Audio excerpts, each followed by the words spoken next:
Hello, this is Route 616, your home for all things Marvel main continuity. And this is episode 71. We all are back and with a happy new year to start. We're 13? We're 13 days into the new year and we finally got a new episode, so that's cool. So Bill's here and Red Shirt Dan is also here. If he disappears on the podcast, no he doesn't. Want me to dig a grave over there? Okay. Why? I mean, you already avoided a transporter accident, so you're ahead here. That is true. It could have happened. So, any fun pop culture stuff? Well, let me see. Godzilla -1 continues to dominate the box office. Yeah, it's about to hit 100 because million. it's fucking awesome, that's why. It really is, isn't it? It's. Yeah. I said it the last time. It's everything I've ever wanted a Godzilla movie to be. Oh, same. Right. It's just they hit a home run in so many ways. Right. This was growing up when Godzilla became more of a children's character, more for kids than adults. Because, I mean, the original Godzilla was just fantastic. Oh, yeah. Originally, Godzilla was a metaphor for the nuke, so. But this was just everything about it. Just changing him up for a metaphor for survivor's guilt worked really well. Well, this was a little piece of Japanese culture that's not been talked about for a long time outside of Japan. Oh, yeah. This was super critical of Japan. It was... This was exposing some of the problems in Japanese culture for the world to see. Yeah. I mean, I thought it was very brave of them to use the plot line that they used. I really, really, really did. And I think a lot of it talks about how the Cold War left certain countries completely... They basically got abandoned. Yeah. Right. Some of the critique of America was pretty pointed too. Oh yeah. But I mean, countries like the Philippines, and what happened we can't there? make things look... We can't do too much to defend ourselves. No. Because we don't want to stir things up between America and Russia. Yeah. And I mean, a lot of what happened in in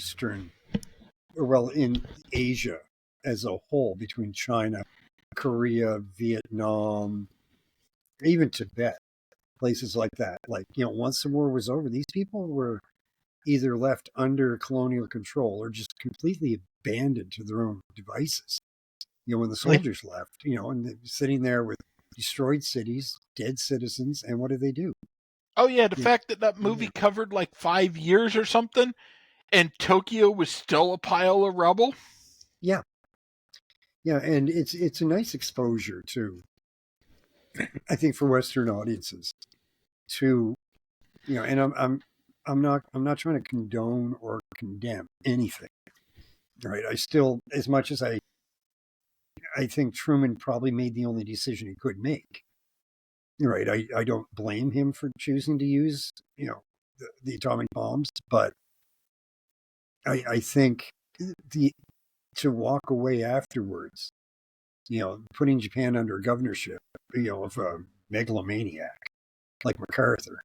Yeah. And just walking away. And, when the Cold War started, that was all they cared about. Japan was nothing more than a floating airbase to them at that point. Yeah. I have pretty strong opinions about the use of the bomb, but this is probably not the appropriate venue for it. No, it's probably not. But I mean, people are tuning in for a 25-minute political rant from me. Probably not any more than they are me. They get it in small doses as politics come up into comics, but yeah, but I think everything about this movie was what it needed to be. It was one of those movies I walked out of and immediately wanted to go in and see the next screening of. Yeah, it was a home run on so many levels. And to think that the special effects were, in my opinion, phenomenal. Because I marked the fuck out when I realized they were using models. Yeah. Because the little train was very obviously actually a model. Yes. That was the moment when I realized that the water wasn't weird, wonky CGI. It looked strange because the proportions were wrong because it was all done with models. Yep. And that's when I started seriously marking out. And then Godzilla was on land and got to be a guy in a suit. Yeah. Instead of that weird CGI monstrosity they had at the start. Oh, yeah. No, it was... And at that point, I was just about cheering for the fact that it was done the way Godzilla is supposed to be done. Yeah. Yeah. And you know what? For me, I came away from it thinking, I'd watched Multiverse of Madness, Quadrophilia, whatever the fuck it was. Sorry. Little Who reference there for the rest of the world. I'd been so bombarded by visual CGI vomit in the most recent Marvel movies that it was really, really refreshing to be able to sit back watching a movie where the story helped me suspend my disbelief instead of the visuals. Because I sat there going, I was so invested. Yeah, it was half the movie before I realized they were practical effects. And that's something I looked for in movies, but I was so invested that I didn't care. Yeah, and that's the thing. Even when there are moments where it's pretty obvious it's a guy in a suit, but you don't give a shit. You're just sitting there going, oh my God, that's so awesome. And it made me happier because it's Godzilla. It's supposed to be a guy in a suit. Guy in a rubber suit. That's I right. don't want a CGI Godzilla. I don't care if it's another 100 years. I want a guy doing the little shuffle where I can't see my feet properly and I don't want to fall over. Well, it also goes back to model building. I grew up in an era where model building was the big thing. Every department store or dollar store, nickel and dime store. Back in the 1920s. 25s. Had an entire row that was devoted to models, airplane models, ship models, all this stuff. And you could get those little miniature dioramas, so you could build like little model tanks and soldiers and all that stuff. And you built these things. And that was part of what always fascinated me about Godzilla was how they built these little model cities for him to rampage through. And it was like, you know what? This is incredible. They've done such an incredible job of this. And yeah, so for anybody who hasn't seen it, it's, in my opinion, the best movie of the year. So easily. It's hard to find. Yeah. Because it's only on a limited run. Yes. But it is worth watching. Oh, God, if you get a chance. Although I agree, it's the best movie of the year. Yeah. Oppenheimer was a fantastic film and a bit of Velvet Glove treatment in it, but still a fantastic film. Barbie was not as bad as I thought it was going to be at all. It's a watchable film for anybody who wants to try it. I actually think it's really good. I bought it. Did you? Yeah, I really liked it. It's just goofy fun. It is, but I really liked it. Yeah, it's what it should. It's what it needed to be too. I think in a lot of ways. And I thought Margot Robbie and Ryan Gosling did a fantastic job. Oh, Ryan Gosling was hilarious in that movie. He was brilliant. But I always sound like Ryan Gosling, whatever he's doing. Yeah. But where I came away from Evil Dead Rise thinking, wow, they did a really great job. They hit a home run. They took the Evil Dead franchise and they breathed a huge amount of fresh life into it with Evil Dead Rise. Because I didn't think they were going to be able to. Where do you go with it? But they found a place to go with it and did an incredible job. But Godzilla just is leaps and bounds above anything I've seen come out of Hollywood in the last year. And it's one of those movies, you don't have to be a fan of kaiju movies to like it. Because it's not a kaiju movie. No. It's a movie that has a kaiju in it. Yeah. It's what the original Godzilla was. Yeah. It's the same thing I say about The Wrestler from a few years back, because I had a lot of trouble getting people to go watch it, because they're like, I don't want to watch a stupid wrestling movie. And I'm like, it's not a wrestling movie. It's a movie about a wrestler. Yeah, totally different thing. And to be fair, Mickey Rourke really deserved all the attention he got. He should have got the Oscar for that, I think. He should have at least been, one of the top. I don't think there was. I mean, there are years that movie shouldn't have. He shouldn't have gotten it. 2008 was a hell of a movie year, to be fair. But I think which one? The stuff he was up against was pretty weak. Yeah. But yeah. So anyway, on that level, again, anybody who hasn't seen Godzilla, if you get a chance, you won't regret it. It's just a phenomenal movie, and it's not just some guy in a rubber suit destroying lots of little city models. Yeah, he rampages for like 10 minutes in the entire movie. Yeah, there's an actual story behind it, and it's really, really well done. It's really well thought out. Great acting, great directing, great everything. Kind of like Liverpool's manager. Great directing. Now we're managing. going too far. No, we're not. We're not even close to going too far. How's ninth place feel, I mean, I'm fairly certain Godzilla wouldn't just barely squeeze past Fulham. Yeah, how's ninth place feel? Just curious.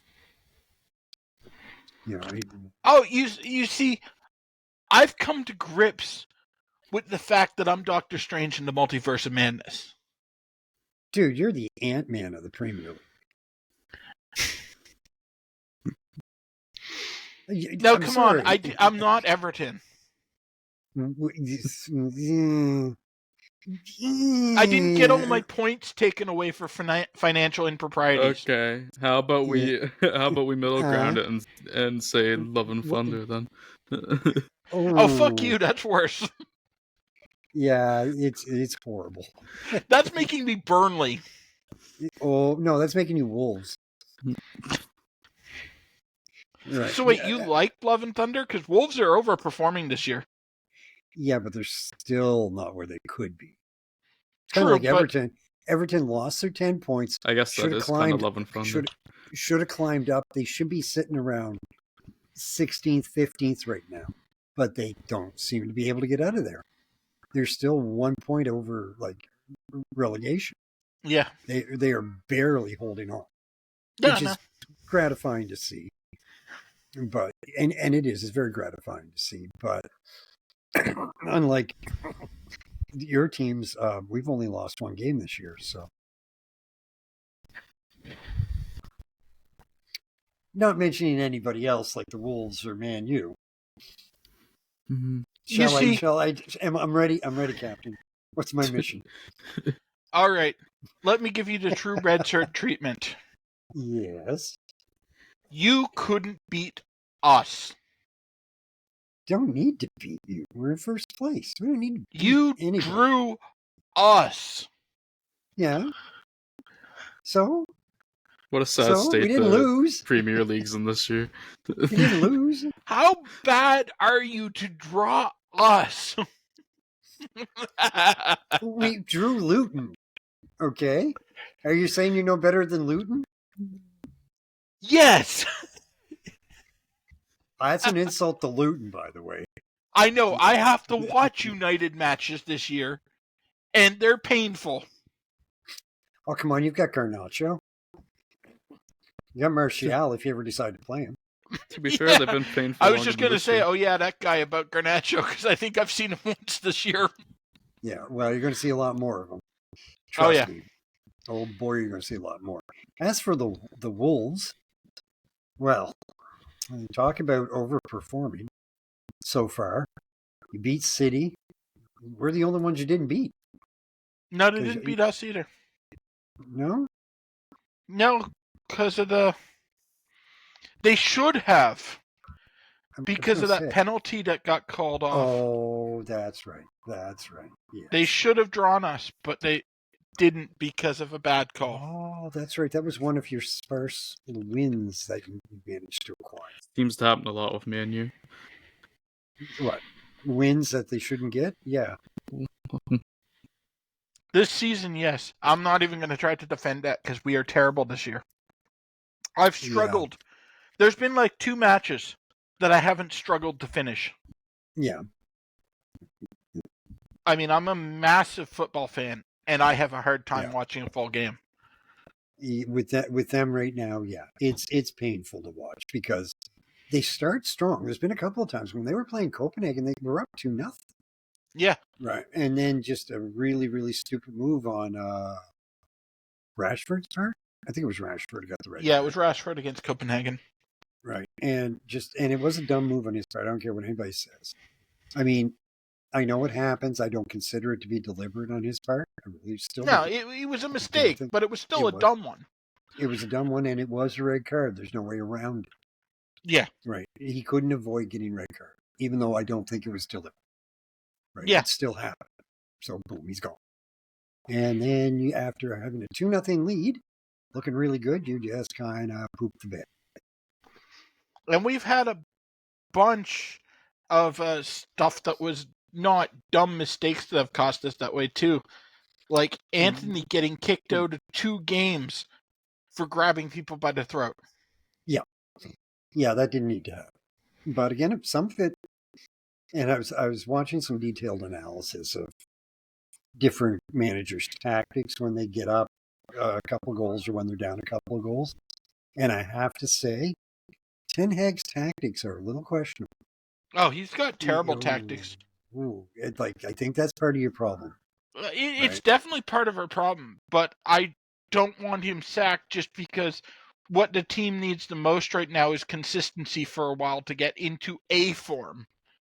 It doesn't have to be a good form. We just need to get something consistent coming out of that team.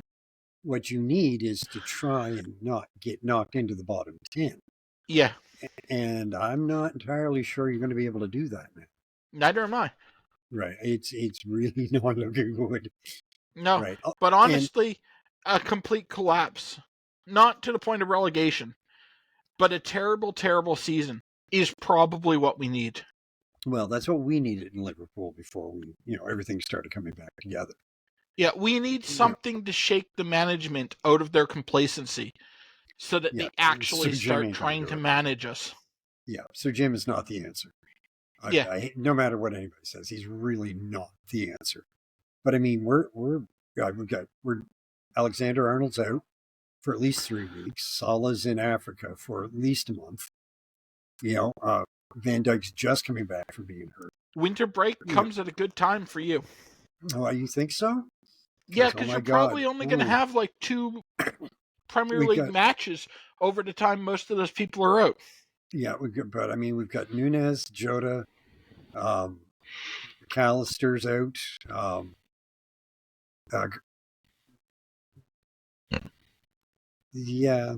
Gakpo was still in. I mean, we still got a solid front line, but it's a mid-table front line. Right. You've got the depth to hang on for a couple of weeks on a light schedule, though. Yeah, but our schedule your schedule is comparatively heavy, but you don't give a shit about half those games, so you can play kids. No, we don't.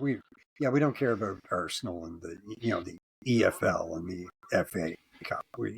It'd be nice if we win them, but we don't really care that much. Yeah, so you can play the kids in those ones. Yeah, but it's the Man City game I'm worried about. We don't want to lose to them. Yeah, City is a tough loss for you to take. Oh, and we'll probably get beat because De Bruyne's back. Yeah, right, and that's what I think City probably takes you. Honestly, City is very strong right now. Yeah, without Salah.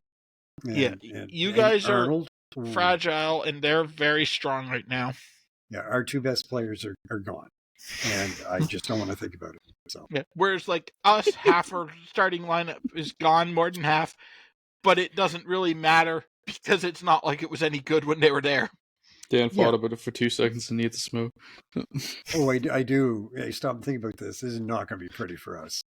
I'll be honest, though. I thought that Arsenal match you had last week wasn't going to be pretty for you. Yeah, we won 2-0. Yeah.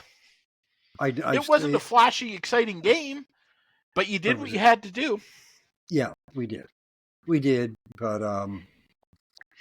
And if you can beat Arsenal, you can beat City. Yeah, but City's been playing without the 2 superstars. True. One of their superstars is back. Yeah, we're now playing without our 2 superstars. Yeah, I'm aware of that. It's just I don't think it's a sure thing that you lose that match. It's going to be a rough match, but I think you can do it. I hope we can. I'd say it's like 55-45 City right now. Yeah, I'd be happy with a draw. I would. Honestly, that's the most likely outcome. Yeah. Anyway, on a completely different note, Ryan, have you done anything interesting? Have you watched anything interesting that wasn't Disney? Not really. I know the kind of wrestling you've been watching that's not interesting. I mean, I watched the premiere of Iron Fist Season 2 last night because that's where I am in the MCU Why? watch order, so... Why would you do that? Because I'm watching everything. Why would you do that? I did that for you. Marvel's Echo came out. That's cool. Echo actually looks really good. It probably is because... I mean, this was something I was going to talk about when you guys were talking about something earlier, but I like that Marvel's going back to actually... They're Trying actually... to make good stuff? That and, like, part of that is going back and getting it's almost a diversity thing now where in terms of the storytelling they're bringing the grounded hero, the street level heroes in, so you're going to get some more grounded stories hopefully they're realizing that helps they with the can't just do storytelling. the same story with a different costume every 3 months and keep having people come to them. Yeah, that's fair. Because that's been the problem since Endgame. None of the heroes really feel unique. They just have generic hero movie. No stakes, really. Like, sure, the world's going to end if they don't win, but yeah, there's no long-term consequences. Nothing changes. We just... Hero has a big battle. There's a lot of CGI, and then status quo continues. Bringing some of the Netflix Marvel magic into the mix is, I think, a good thing for the MCU at this point. I hope they bring some of the writers along with it. Hopefully. Well, the success they had with Jessica Jones should tell them a lot. Jessica Jones, Daredevil, and Punisher were like their 3 biggest TV shows of all time. Yeah, and maybe Agents of S.H.I.E.L.D.'s in there. Yeah, Agents of S.H.I.E.L.D. was commendable for what it was. I mean, the success those shows had, I mean, especially Jessica Jones on a pure, like, that's a female led properly and all that, and it did really well, got 3 seasons. And Daredevil Born Again is looking really promising since they threw out what they had and said we're restarting this and taking it seriously. So. Yeah. Well, what I'm actually curious to watch, I haven't seen it yet, but I am curious, is I do want to watch Madam Web. I haven't heard anything good, but I still want to see it because I like the idea. I like the idea that I saw a preview for a few weeks back when I went to the Marvels. Yeah. And it doesn't fill me with confidence. No, but... No Sony Spider-Man character movies fill me with confidence. I liked the first Venom.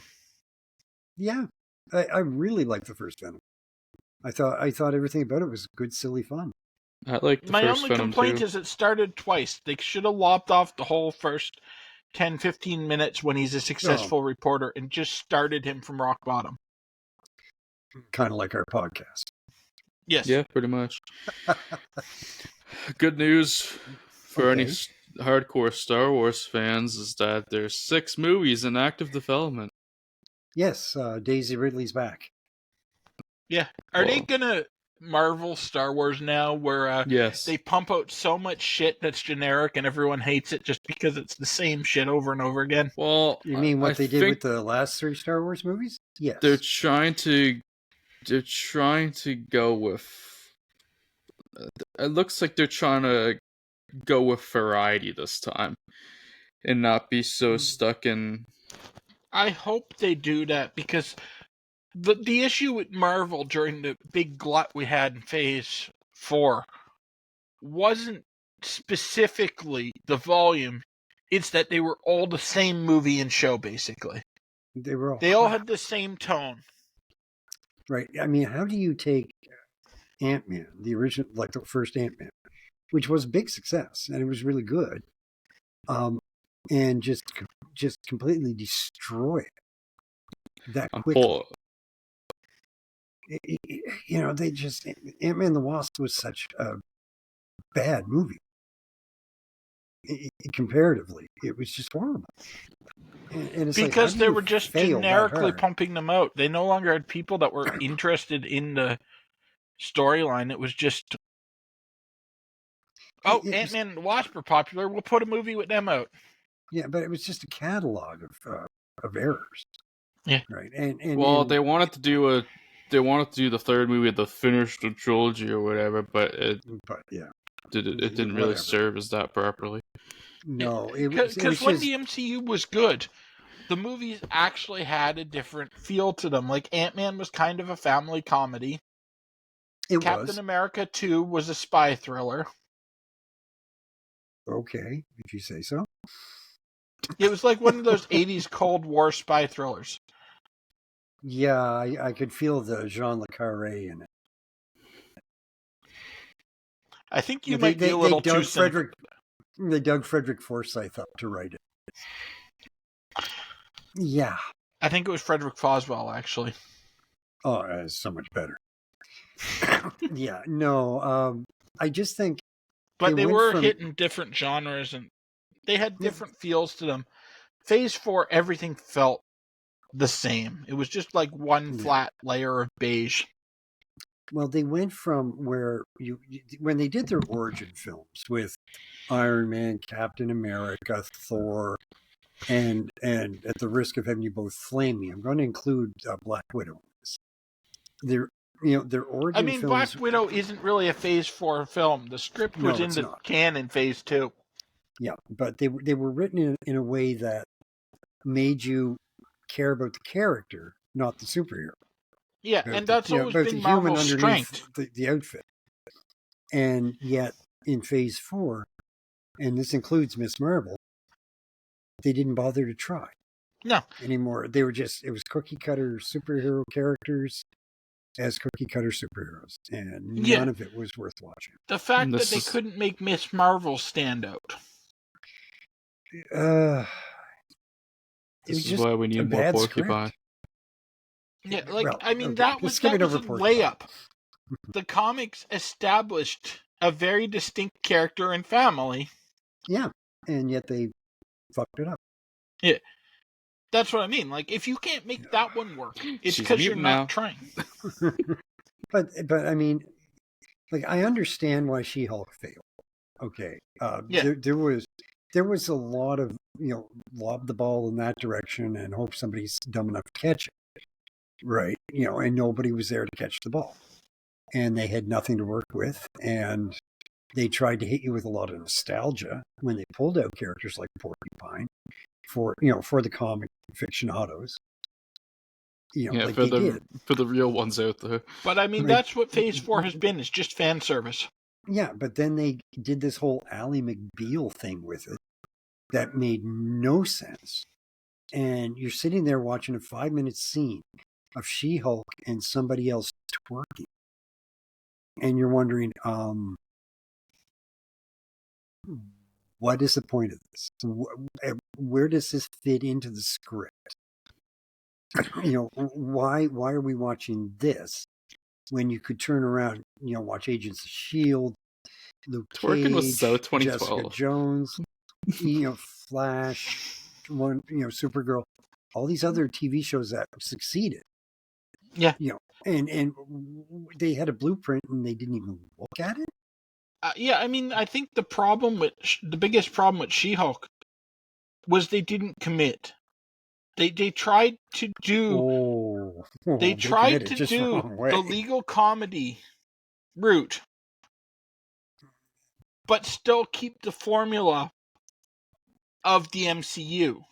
Yeah, but it was very obvious that none of them had a clue what illegal comedy was, because I agree with you on that. But there was no legal comedy in it.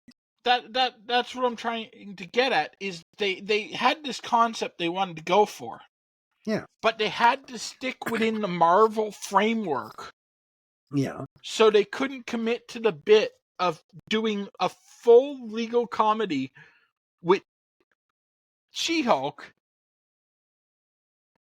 trying to function as a lawyer, because that concept is inherently hilarious. You've got this giant green woman trying to do everyday stuff in a legal environment, There is a ton of inherent comedy in that. There is. We've seen it in Night Court. We've seen it in Ally McBeal. But with She-Her-Hulk, what little bit of courtroom, appearances they did have in the show were completely beyond any sensibilities because there was no actual legal, Yeah, talk. that's what I mean. Like, They didn't commit to the bit. They had the idea and they went into it. And dropped the ball. Yeah, and then just fumbled the ball and didn't stick to anything. Oh, it was so bad. So it was like watching a Man U match, is what you're saying. No, it wasn't that terrible. Come on. Jeez, Ryan. Do you think we would have made it into the courtroom? We would have gotten halfway and then Maguire would have accidentally headed it into our own courtroom. Good point. Yeah, Maguire would have come in and punched the judge in the face. We should get moving to the comics Bruno soon. was writhing about on the floor in front of the bench. Before we get moving into the comics, I want to go back to the Star Wars film for a moment. I'm going to talk about the 6 that are in development here so far, because I pulled up the thing that I saw earlier. Oh, okay. There's a Dave Filoni Star Wars movie, so that's like the Mandalorian and all that stuff. But this one has a picture of Ahsoka attached, but I don't know if that's what it's about. I know they are making an Ahsoka show. Yeah, the show just got renewed for season 2, so I don't know if they're planning to make a movie with her or what it's going to end up being. But then there's been a lot of requests from people around the world for a new type of sleeping pill, so that could be why Ahsoka 2 is coming out. Then there's Star Wars New Jedi Order, which is the Daisy Ridley one, which is rumored to be starting a trilogy, but we'll see about that. So that takes place after the new trilogy and where she's setting up a new Jedi Order. So that could that has potential. That's been rumored since the prequel trilogy was announced that they had that planned. Or the sequel trilogy was announced that they had that planned. Yeah. Then there's the Mandalorian and Grogu, so they're getting a movie now. Which is, I'm guessing, a continuation off the show, but I haven't watched season 3, so I don't know. Probably just to cash in on the fact that everyone loves Grogu. So they're pulling an MCU with that one. Yeah. And then there is... Okay. So this one is, to me, the most interesting one, because this is the most out-of-place one. There's one called Star Wars Dawn of the Jedi, which looks like it's even further back than the prequel, so it's a really old Republic type of deal, it looks like. Okay. An old Republic or a High Republic. There's going to be a Skywalker and there's going to be a Palpatine featured prominently in those because they can't get away from those families. Yeah, there'll be so many callbacks, it'll be ridiculous. So that should hypothetically be the oldest Star Wars movie. Okay, so what you're saying is there's a new trilogy coming out, being led by Daisy Ridley, which may or may not be good depending on who writes it. Yes, yeah, so there's that. Yeah, because the issue with the sequel trilogy was not Daisy Ridley, it was the writing. Yeah. There's that, there's Dave Filoni Nerdgasms. Dave Filoni Nerdgasms.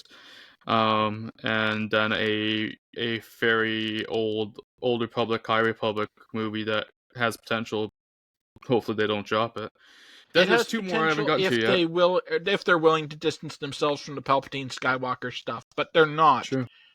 Yeah. Because that's what led to the whole clusterfuck at the end of the sequel trilogy, is that the studio demanded there be a Skywalker in it. Yes. There's 2 more. The next one's going to get, I imagine, some boos here, considering recent events with this guy, but there's a Taika Waititi movie, Star Wars movie coming.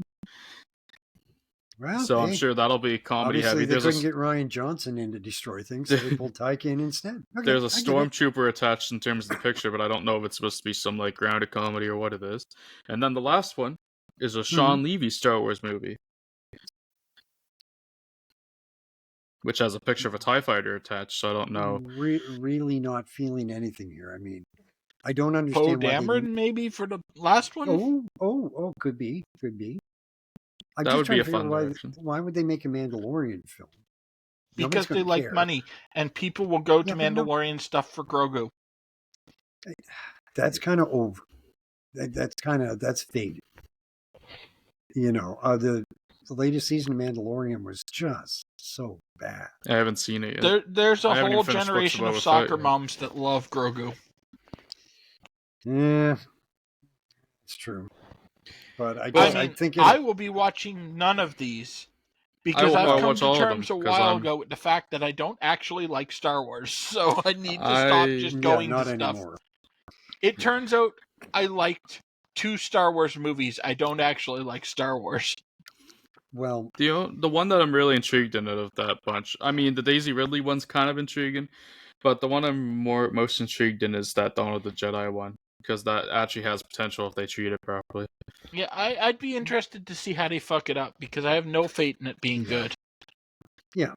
Well, like I say, I expect the Mandalorian film will crash and burn hard if they manage to figure out a way to get it on the screen. There's a chance we don't even see some of these, really. Yeah, the next trilogy will probably do okay if they stay true to the original playbook and the original if they have concepts that they have. The Daisy Ridley one should be good if they have a Yeah. concrete vision and stick to it, and keep the studio. Don't pass it around to different directors with Yeah, different keep visions. the studio Yeah. from meddling in it because that's what fucked up the trilogy. The last trilogy is that the studio's like, no, there needs to be a Skywalker. We need to tie it back to the Death Star. Also, I did hear at one point, the rumor at one point for the Dave Filoni ones is there was talk he was also getting a trilogy, and that there was a chance that he was gonna do Thrawn, but that's never been Jesus. confirmed. Right, he hasn't. I suppose he's finished destroying Marvel, so set him loose on Star Wars. I think the big takeaway from this is Disney doesn't learn from their mistakes. No, they don't. And They've toned back on painfully the MCU stuff, and they're focusing on MCU, which looks like they're learning until you realize they're just doing it with a different franchise because they're hoping those fans haven't noticed. Yeah. To be fair, they did just say they were taking a break from Star Wars movies and that they were planning to come back strong when they came back. Yeah, sounds like it. Yeah, they're really taking a break there. We should. 6 No, I movies mean, in production. Yeah, but I mean, from the last big one to now, they've only done the shows. They haven't done any movies the last few years or however long. But only one of the they've been shows taking a was break successful. with, what is it, 10 seasons of television they've put out in the last 3 years? Yeah. I didn't say it was a proper break. I'm just saying what they said. And I anyways, know, and I'm ridiculing them for saying it because it's a clear lie. Well, yeah, It is. It's. Like when Marvel stepped away and started doing all these TV shows, it was to set up the next phase. Even though most of it was just tripe, they were still trying to set something up. With Star Wars, they weren't trying to set anything up. They were trying to fill in holes because basically Rogue One was successful simply because everybody wanted to see what had happened that started this whole thing. And I think they took the wrong lesson from Rogue One. Oh, they took the wrong lesson because what they from should have taken away from Rogue One was that people want different stuff from Star Wars. Yeah, people liked Rogue One because it was different from other Star Wars movies. But it also added to the mythology. It did. It filled in a blank.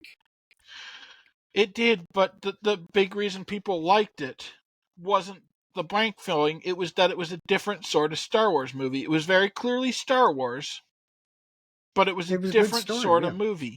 Yeah, it was a good story. Yeah. Right? Yeah. I thought it was an excellent story. And I think it's the best non-original trilogy movie. Yeah. Oh, absolutely, hands down. But again, they didn't learn from their mistakes again.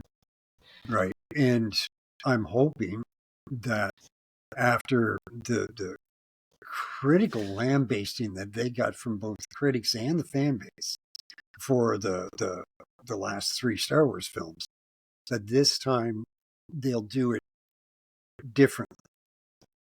And stop, just stop fucking around and just give us something new.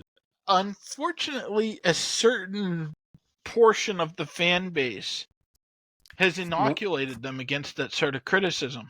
They have, right? It's all because the assholes that yell so loud about Star Wars being led by a woman and a black man. Who cares? Yeah, but the problem is those guys are so loud that the studio hears them and then can ignore any valid criticism about the movies actually being bad That's the vocal minority. because everyone gets lumped in with the assholes who are just mad about Daisy Ridley and a black man who I don't actually remember. John Boyega. Fan. Yeah, John Boyega. And both of whom are extremely talented actors. Both deserve a great deal more credit than they got for what they did, because they were, in the words of Mel Brooks, they were working with cardboard. They were given horrifyingly bad scripts, and yet they still managed to, with horrible lines, oh my God, everything about it was terrible. And they still managed to make something out of it as actors. Yeah. And, they deserve a huge amount of credit for what they did. Whether it was, I mean, I hate to point it out to everybody, but guess what? Princess Leia was a woman too. Okay? Yeah. Sorry, guys. I know. Yeah. Oh, I know. It's just the idiots ruin it because they also allowed that then the studio can tune out valid criticism and just be like, oh, everyone's just mad because woman and black man. Not everyone's mad because the scripts basically were just a bunch of writers taking his shit on a plate and handing it to them.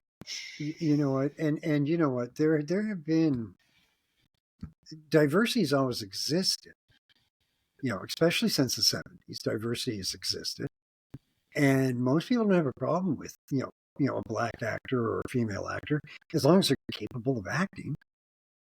And it's just a case of the internet inflating a few voices. Yeah, Felicity Jones picked up Rogue One and carried it on her shoulders for the whole film. Yeah. Love her or hate her, she did a phenomenal job. Nobody but the critical drinker wasn't making videos then, so Good point. He wasn't there to hate on her. Because that's what it is. It's like 10, 12 people that have realized that hating on this stuff gets clicks on YouTube, and their voices get horribly inflated because of it.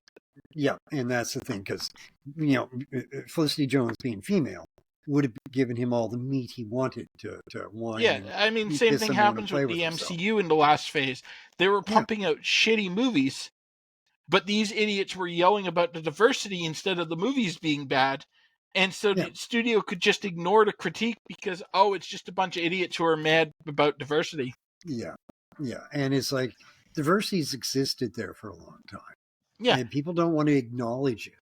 But comics and sci-fi have always been progressive. Yeah, anybody who's a science fiction fan, who's, like a genuine sci-fi fan, will sit back and tell you, you know what, I watched the Omega Man and I loved it. It was Charlton Heston's having a great deal of fun with, the I Am Legend story. And, guess what? There's a black girl in that. Yeah. Okay, not anyone, because Orson Scott Card exists. Well, we don't talk about Orson Scott Card in Polite Company, Bill. Yeah. We don't. Not in Polite Company. You want to talk about it? No, I saw what they did to his work with a movie. Yeah, well, I saw what they did because to the Roger. First two Ender books and the Bean series were actually good. Yeah, they were, but, I mean, we've watched Hollywood, when Hollywood can destroy a story as phenomenal as Damnation Alley.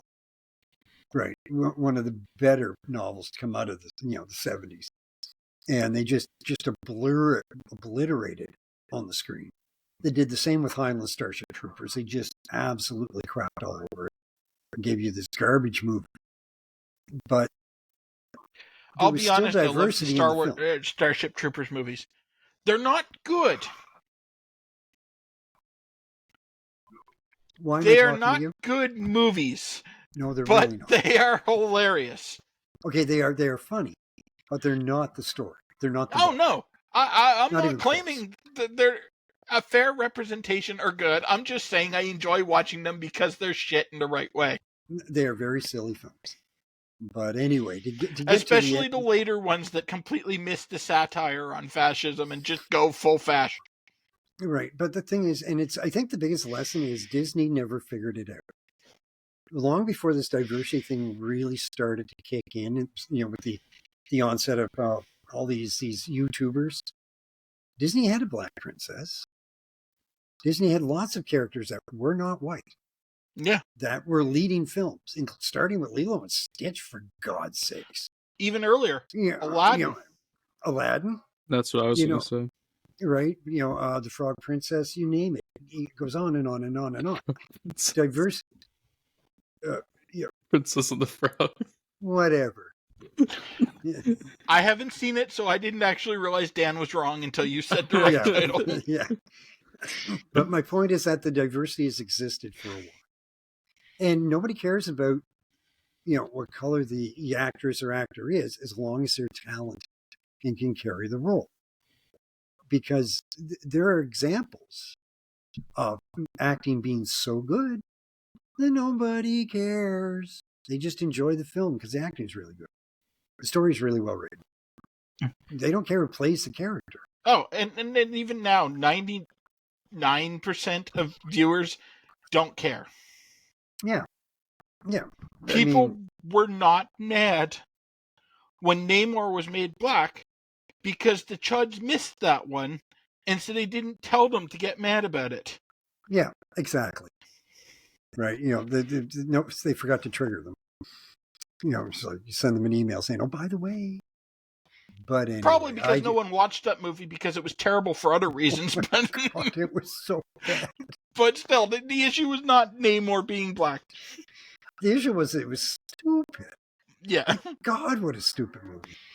Right. But anyway, we probably should talk about comics before we all die of old age. We've done basically a whole episode ranting about pop culture. We should probably actually get what we're here for. That's what happens when we don't get our pop culture talk in a while.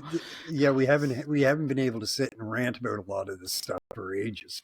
So, we should maybe just lop the first 45 minutes of this off as a separate that's episode. it for this podcast. We'll do the next one in a minute. I remember when this was a comics podcast. Yeah. Anyways, let's get into it now. We're covering 4 Avengers this time, a Sergeant Fury, and a this Iron is Man. boring. Let's go back to the other stuff. It probably will be more boring, but anyways.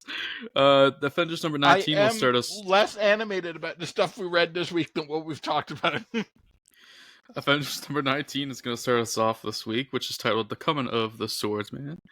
This one's written by Stan Lee. Stan Lee really likes writing about his male characters coming. Dick Ayers is the inker. Jack Kirby, Dick Ayers is the cover artist. Artie Simic on letters. June 1965 release date. 20-page story. Bill will take this one. It's Bill's boy. There you go, Bill. And we'll move on. Quickly. You got the wrong bald asshole, Ryan. Yeah, and there's only 2 of us. It's not like it's hard to pick it out. Yeah. All right. The Swordsman infiltrates the Avengers base, and Scarlet Witch and Quicksilver attack him. I see we're skipping a lot of context here. He then admits he was testing them and wants to apply for membership.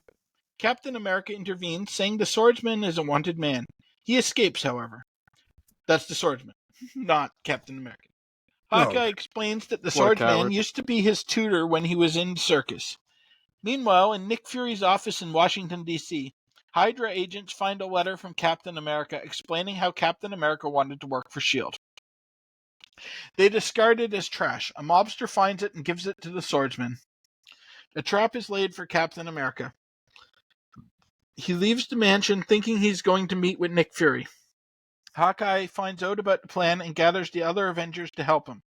Captain America battles the Swordsman and gets captured before the others can arrive to help. The Swordsman then holds him captive on a scaffolding, threatening to hurl Cap to his death if the other Avengers interfere. Oh God, please do. But Captain America jumps off the scaffolding so the Avengers don't have to surrender. And that's the end of the story. Well, I liked it. It was nice and short. Nobody cares. Next. Both give it I give it a 3, and let's move on. First off, the Swordsman is awesome. He is exactly the sort of shitty villain that I mark out for. None shall pass. And Ryan is distracted. No, Ryan, I'm just waiting to get my answer in. What do you give it? I actually didn't really... Well, the next part picks up for me. I didn't really love this first part as much. I disagree with the average rating of the 3 stars. I gave this a 2. I didn't really care for this one. What? I actually also gave this one a 2. I love the Swordsman. The issue itself was not You guys are just saying that to make me look stupid. You know that, right? I mean, I you know did that's that the to way it yourself. It's a nice cherry on top, but Yeah, that's just a bonus. But yeah, this issue on its own had issues. The Swordsman was great, The but issue had issues. a lot of stuff was kind of Pointless. thrown together Boring? poorly, or should have been in a different book. Like the letter to Nick Fury probably should have been in Captain America's solo title, but they stuck it in here just because they wanted to use it as bait for a trap. But like Captain America has been talking about sending that letter for months in his solo book, Mm-hmm. and so it felt shoehorned in here that they actually had him sending the letter months after he's been saying he sent the letter, and then just because they needed it for a trap. yeah, it was a little bit all over the place, this one. A little bit. And the starting fight between Wanda and Pietro and the Swordsman went on way too long. Mm-hmm. They have like 6 or 7 pages of that, and it felt contrived to stretch it out that long. This is probably a 1-issue story that they stretched over 2 issues. Well, I guess that got us more swordsmen at least. Speaking of, Avengers number 20 coming up here. This one's titled Vengeance Desires. Stanley writing, Don Heck on art, inks by Wally Wood, Jack Kirby and Wally Wood on the cover, Artie Simic on letters. July 1965 release date, 20-page story, and Bill will also take this. Take it away, George. So this issue already starts with a strike against it since the inks are by Wally Wood now. Anyway, after jumping from the scaffolding last issue, the Avengers have very little time to rescue Captain America. But with quick thinking, they manage it. The swordsman is outraged and attacks them. During the battle, he mysteriously vanishes. When he awakens, the swordsman is in the lair of the Mandarin, who allies himself with the swordsman and gives him a more powerful sword. Oh, Dan's I favorite. like how they make it sound consensual. It's Bill's boy and Dan's boy together. Because the Mandarin was really just like, you're working with me now or I kill you. Yeah. Do you like he to be then alive? Creates an image of Iron Man, which he sends to the Avengers, vouching for the swordsman's membership. Deceived by the image, the Avengers accept him onto the team. Once in Avengers Mansion, he plants bombs to destroy them. Later, however, he has a change of heart and tries to remove the bombs, but is caught by Captain America, who believes he is attaching them. After a brief battle, the swordsman escapes again. The swordsman regrets having botched his chance to join such a team of noble heroes. Noble heroes.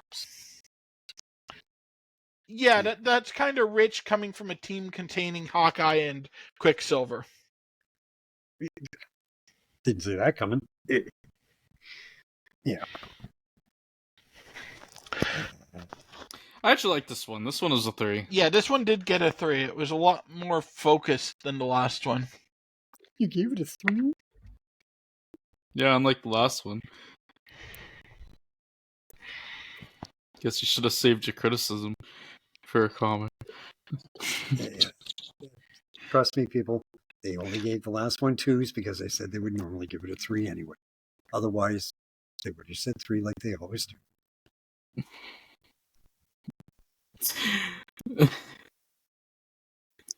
My glasses are falling. I am really tempted to not rate anything for the rest of this podcast a 3 now. Sorry, everything's getting 2s or 4s just to fuck with Dan. Screw the integrity of the rating system. I have pride. No, you Wait, don't. I'm a Man U fan. No, I don't. You have no pride. You're a Man U fan doing a fucking podcast about comic books on a Saturday night. Trust me. You have no dignity, no pride, no integrity. It could be worse. I could be watching the match. Instead of 3 eyes, Actually, that's Okay, tomorrow. that's true. That's tomorrow. You get to watch that tomorrow. Bill's the antithesis of Kurt Angle. You suck. You suck. Wow. He just mean. Can we go on to the next one? We sure can, pal. Okay. Oh, I can feel the love. I feel it. Moving on to Sergeant Fury and his Howling Commandos number 22. This one's titled Don't... If What they were don't you have gonna a say? synopsis on the wiki site for this one, the CMRO does have a synopsis again. The bitter Oh, taste of defeat. Perfect. I've got it. Come on. Don't Turn Your Back on Bull McGivney. This one's titled. Stanley writes, Dick Ayers on art. Inks by Carl Hubble. This one's cover art is done by Dick Ayers as well. Letters by Artie Simic. July 1965 release date. 20-page story. And I will take this one away. Thank God there's a synopsis because I was already looking through. No, I don't know who Carl Huber is either. I looked him up and it didn't help. I was kind of just Okay. moving past it, to be honest. I didn't care enough to find out this time. I wore the red shirt for a reason. This will be my escape plan. Just pull the That's cord good at thing I some gave you the point and last shoot comics of myself. the day. Yeah. Captain Sawyer once more interrupts a fight between Sergeant Fury and Sergeant McGivney to announce they both need to report to briefing. From a short distance at an airstrip, Sergeant Lee observes the Howling Command. Oh yeah, there was a Stan. This is the one with the Stan Lee cameo. Then he And tells the Dick Corporal. Ayers cameo. Yeah, then he Ah. tells Corporal Ayers that someday he'll be writing stories about them and asks him if he'd draw them. Oh my God. Raises his ires. Keep going. In a briefing room, McGivney and his ballers are charged with a mission to sabotage flak gun emplacements in Plotsky, Romania. Meanwhile, on a plane, Fury's Howlers also get briefed. Their mission is to destroy a speedy train loaded with more flak guns. The objective of both Bucky missions better is be careful. The objective of both missions is to clear the way for Allied bombers to destroy the Plotsky oil fields, striking a good blow at the Nazis. The word YouTube doesn't like. Once they I believe arrive, it's Ploesti is what you're trying to say. Plotsky, I don't Plotsky. Ploesti. Plotsky. Plotsky. Once Just they arrive, the Howlers come face to face with the Maulers, mistaking them for the enemy. And they get mauled? After Fury and McGivney send their own men to their missions, the sergeants join forces to hold back a few Nazi tanks and buy their commandos some time, but they both get cornered and captured. During their interrogation, the Nazi officer notes how his prisoners seem to have a fight of their own, so he tries to take advantage of the situation and has them battle each other. But the two sergeants were faking it and easily get the upper hand on the Nazis in the interrogation room. After getting away, they locate McGivney's Maulers and Fury lends them a hand. Then he leaves to join his own commandos who are set to destroy the flak train that is about to gun down the Allied bombers. After blowing up the train, they spot barrage balloons that carry explosives, threatening the bombers who would most likely fly right into them. Using the Nazis' own tank, the Howlers take down the balloons. As McGivney and his men come back from getting rid of the flak guns, Fury spots another squad and tells his rival to take his men and leave while he and his Howlers hold off the enemy. It turns out that the enemy squad is Baron Strucker and his blitzers. Remember them. Fury's men each battle the Nazi counterpart, and the enemy squad is easily neutralized. There's still 2 more paragraphs. Not too long after, the Howling Commandos are picked up by a damaged Liberator manned by Lee and Ayers. During the long flight, the airplane experiences major problems with the engines and needs to keep pressure on the rudder pedals to maintain the aircraft in the air. The Howlers take turns to massage the pilot's legs as kinky, and they manage to reach destination. I feel like that was Dick taking a shot at Stan. Despite all the losses. Dick? Despite all the losses in planes and in soldiers, the mission is accomplished and the oil fields were destroyed. Back in England, Captain Sawyer gets a full report on the mission. When Fury notes that McGivney is not back with his men, he offers his captain to get them back, but Sawyer was confident the other commandos can handle themselves. As expected, Fury's rival soon arrives and they resume their usual feud. Ta-da! Captain Sawyer keeps an eye on you. Spacey invades, he gets by on you. Bill got it. Ryan's looking at me like, what? What? What? I tried to talk over him to spare us, but... Ryan still doesn't get it. So I have very mixed feelings about this issue. On one hand, Tell us. it's exactly what I want from a McGivney Fury team up. On the other hand, it's really uncomfortable for them to make a heroic commando mission out of a historically failed assault. I was going to bring that up. So thank you.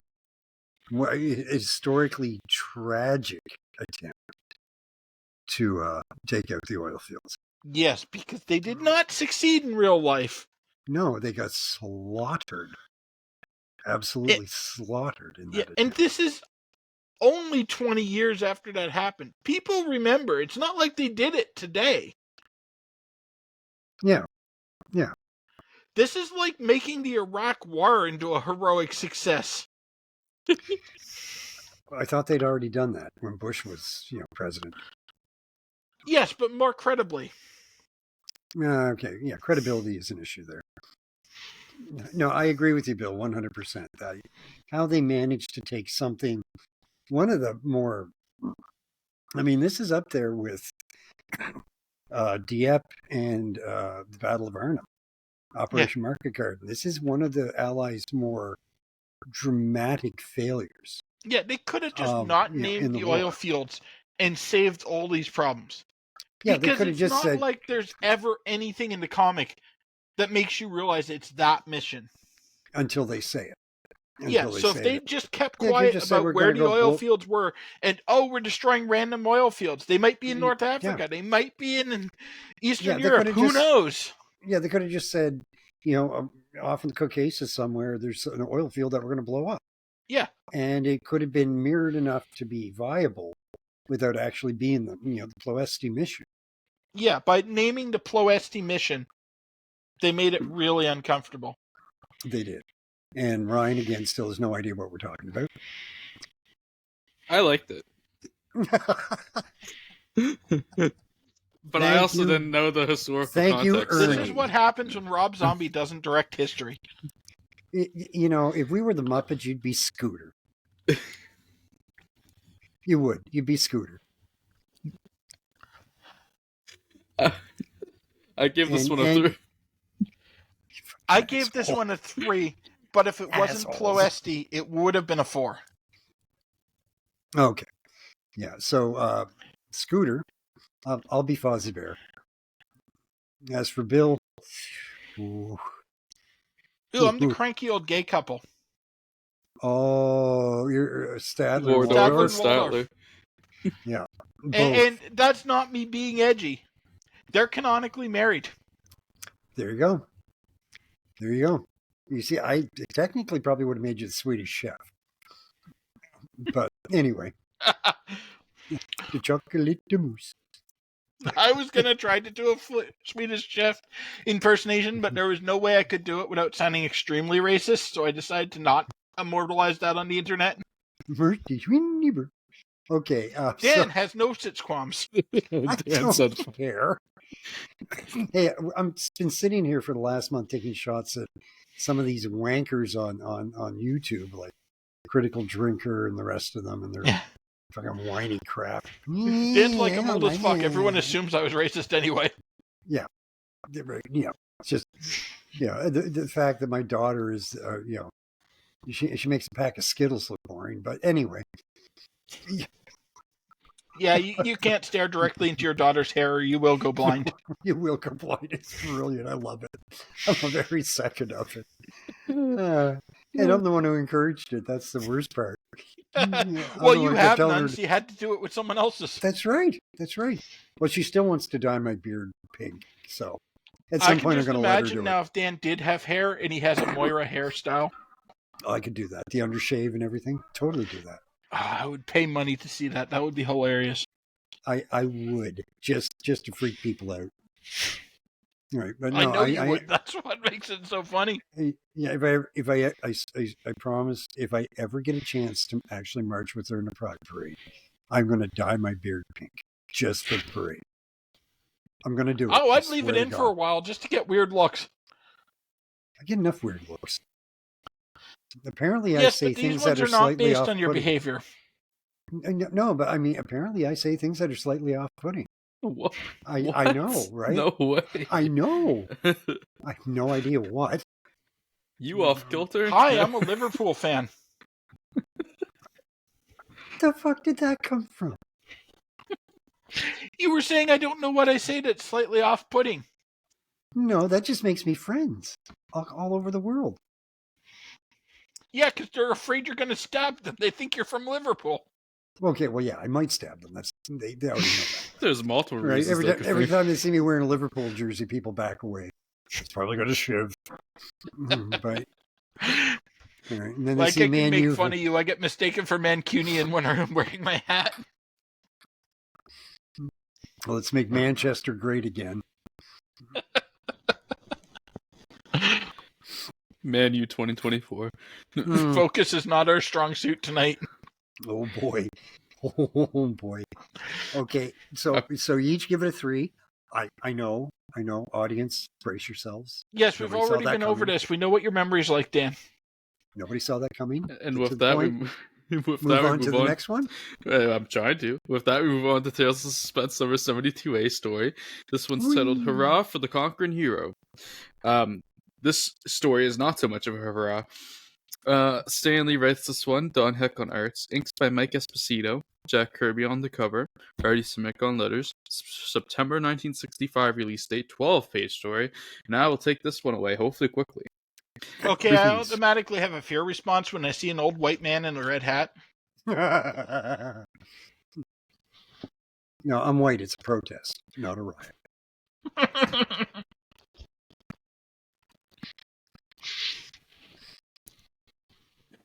I'm sorry, Maybe if did I we say weren't that out looking at a loud? comic with a swastika on the cover right now. I'm sorry, Ryan. I'm really sorry. We're not looting, we're getting the essentials. Yeah, we're good. We're good. We got this. We got this. Oh, shit. Oh, America. Wow. That's Tales of Suspense number 72, if anyone wants to confirm my claims of swastikas. Yeah. Okay. Well, I So let's can get take it through to this. the point, okay? I don't think this summary is going to be very long.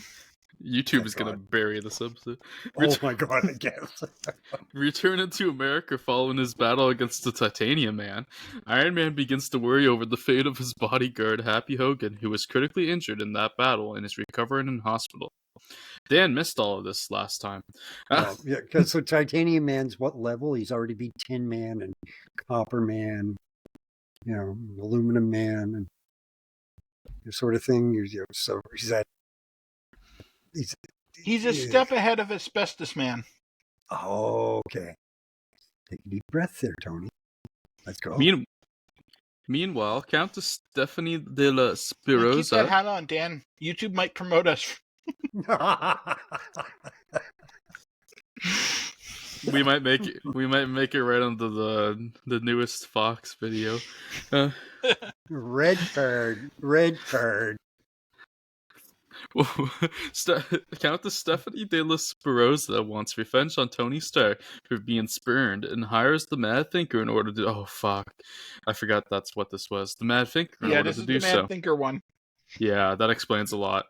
Additionally, Senator Harriton Byrd has asked Tony Stark to reveal the secrets of Iron Man's armor to the U.S. Senate for reasons of national security. Before answering this call, Stark is kidnapped by the Thinker's awesome android and taken to the Thinker's lair. There he learns who is behind his kidnapping, and the Thinker attempts to take the secrets of Stark's armor for himself. Managing to break away and change into Iron Man, Tony manages to defeat the awesome android and the Mad Thinker and turn them over to the authorities. He then leaves the Countess to walk home by herself as punishment. That's not very chivalrous. Later, back at Stark Industries, back in his civilian guise, Tony is informed by Pepper that the hospital called to tell them something happened to Happy. The grammar was fucked there. But wouldn't divulge the information. Tony instead acts cold in order to further push Pepper away. And that one's over with. That issue kind of sucked. Thank God. That issue really sucked. I gave it a 2. So did I. The only good part was the Harrison Bird stuff. Yeah, if it wasn't for that, I probably would have given it a 1, to be honest. I really wasn't same into here. this issue. And same here, because that through line for these issues is actually really interesting, but oh my god, this issue sucked. The Mad Thinker fucking sucks. Oh my god. That's the problem with not super intelligent people writing super intelligent villains. You can't write someone smarter than yourself. Okay. You see the same problem happen with Sherlock Holmes, where he'll occasionally make mistakes that someone as smart as Sherlock Holmes should not make. Yeah. Like fucking up the difference between deduction and induction. Well, there's a reason Mycroft existed. Yeah. You know, I mean, when bringing in Moriarty to be his arch villain was brilliant, but bringing in his older brother Mycroft, who figured it out like 1,000 times faster than he did, they kind of made him a little more mortal. Yeah. But even so, like some of the mistakes he makes, Sherlock Holmes should not make. He knows the difference between induction and deduction. He does, but the only excuse I've seen is that the not as highly intelligent Dr. Watson is transcribing these stories from memory later. And so it's plausible that Watson fucked up the words. It's possible. I mean, that's like saying Stan Lee fucked up a story. I mean, do you really think that's going to happen? Does it involve how magnets work? Or women? Or the fact that the Earth orbits the sun? Again, you have to remember that Holmes only stores information that he needs. That is true. So, the day-to-day minutiae of life and basic physics mean nothing to Holmes. Yeah. Because it doesn't pertain to what he does and who he is as a human being. He literally has no idea that the Earth revolves around the sun. Yeah, I think there's actually a story where he admits that he doesn't give a shit about that. Yeah, he gets very mad at Watson for pointing it out because it clouds his brain with information that he doesn't need. And he promptly files it under forget. Yeah.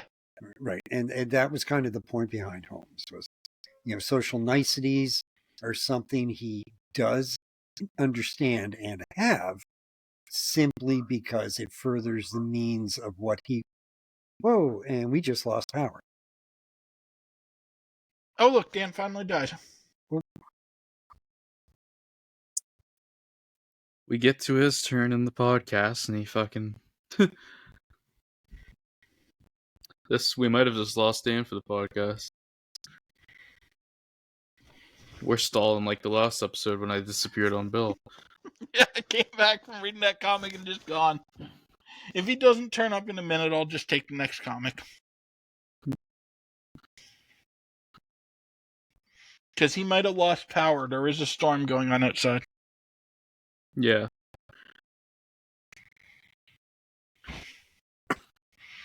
Well... Hopefully that doesn't mess up his recording. Hopefully not. If it does, I can always get him to pop back in later to fix it, probably. Oh, there he's gone. Let's see if he pops back in a minute. Because he might be fixing his problem. If he doesn't show up, I'll take the next one. You can have the last one. And without Dan and me distracting each other with pop culture references that you don't get, we might actually finish this. Maybe. Or I get distracted and immediately start hitting wrestling references. I'm just pulling up the last one in case I need it. There we go. Yep, Dan lost power. Alright, well, I'll go with 21 then. Yeah, we might as well keep going. Avengers number 21. Sorry for the awkwardness in this recording there. Avengers 21, The Bitter Taste of Defeat, this one's title. Stanley writing, Don Heck on arts, Wally Wood on inks, Jack Kirby, Wally Wood on cover art, Artie Simic on letters. August 1965 release date, 20-page story, and Bill will now be taking this one. Hey. Oh, shit. Hi. Hi. Oh, you're back. you I guess doing? we don't... Yeah, I'm back. Sorry. We No worries. just power just died. I Gas, figured crap, that might have happened when you froze. Yeah, we lost power. So theoretically, I'm back. We just went through the credits, so I mean, we can, if you want to pick up Avengers 21, we can pass it back to you. We were going to Okay. take them over. Yeah, no, I'll take it now while I'm here and it's working. But yeah, everything just died. Just boom. So, okay. Synopsis for The Bitter Taste of Defeat. Eric Jostin, who worked as an agent for Baron Zemo before his death, returns to the machinery Zemo used to create Wonder Man. There he finds the Enchantress, who tells him she will use the machine to grant him super strength as well. He agrees and is given the name Power Man. The Enchantress then creates a number of illusions around the city that make the Avengers seem dangerous when they accidentally destroy property and endanger lives. Oh, they better hope Superman doesn't find out. He'll come after them. And they'll have to lay there on the ground screaming, Martha! Martha! And Captain America tries to subdue Power Man as he attacks men with important documents, only to find out that the men were imposters trying to steal them. Hawkeye, Quicksilver, and Scarlet Witch are also caught with similar traps. The Avengers believe themselves to be nuisances and are ordered by the authorities to disband. Proper freaking thing. Make them stop. Get rid of them, stupid Avengers. They're never going to do anything right anyway. Next. So, I actually like this two-parter better than the Swordsman two-parter, to be honest. So it's going to get a 3? Yes, I gave this one a 3. I actually like Eric Jostin's character in this little two-parter. Yeah, it's better than I expected it was going to be. That being said, I didn't realize that point yet. So at this point, it was a 2. Bill and I Yeah, I guess riff Bill on and I that both one. gave the first Swordsman a 2. So we didn't fully reverse. Oh, okay. But anyways, let's move on to the last comic of the day. Avengers number 22. The Road Back, this one's titled. Stanley writing, Don Heck art, Wallace Wood on inks, Wally Wood and Jack Kirby on the cover, Artie Simic on letters. September 1965 release date. 20-page story. And Dan will take us on the road back. Okay, here we go. Brace yourselves. Are you ready? Because I'm going to do it. The road back. The Avengers try to find out who framed them and disband for the time being. The Scarlet Witch briefly considers becoming a lounge singer.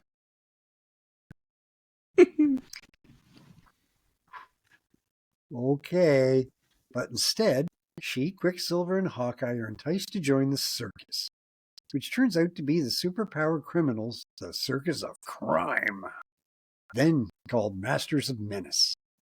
The Circus of Crime poses as a normal circus and then call the police, claiming that the 3 Avengers were trying to rob them. Again, they flee. Meanwhile, Captain America, posing as a publicity man, catches Power Man admitting to the frame-up on tape. He and the rest of the Avengers then battle Power Man and the Enchantress and win. They use the proof to get pardoned by the government. Afterwards, Captain America decides to leave the Avengers. Oh.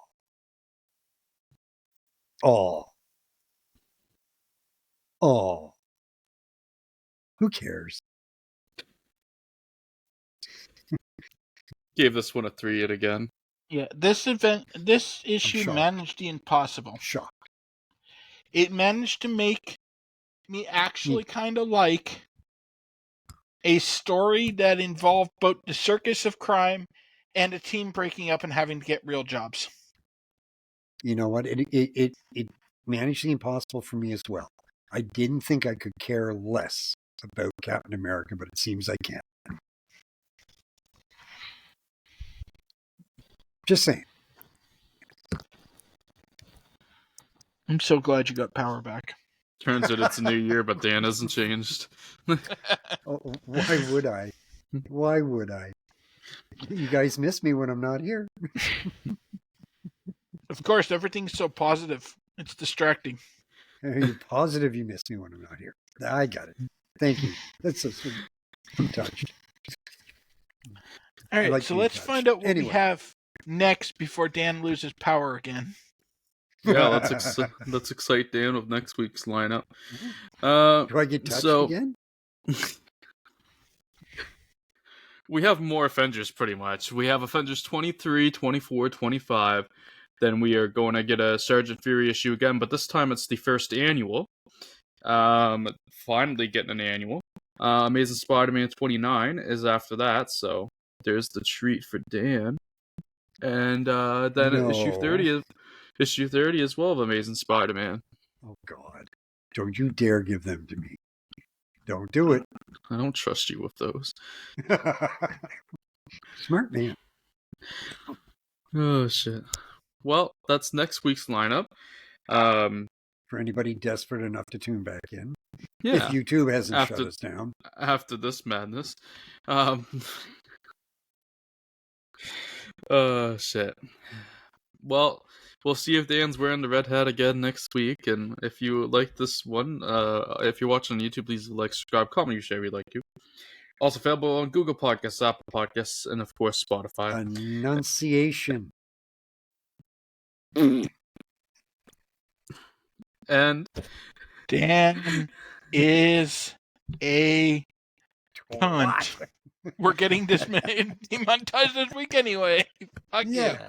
we can't even get monetized to begin with, so we're okay. We can say what we want. Anyways, Tetchy. maybe if we ever get monetized, we'll have to watch what we say. Yeah. But if you're We're not on gonna get Spotify, monetized. never. If you're on Spotify, please click the poll. Let us know why you like Mad Thinker so much. Also, leave comments and tell us. Leave a poll as to why they keep giving 3 to everything. For alternate terrible villains, we also have Dan and my shitty football clubs. That's right.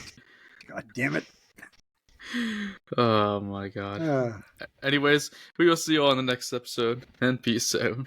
Bye. Have a good one, everyone.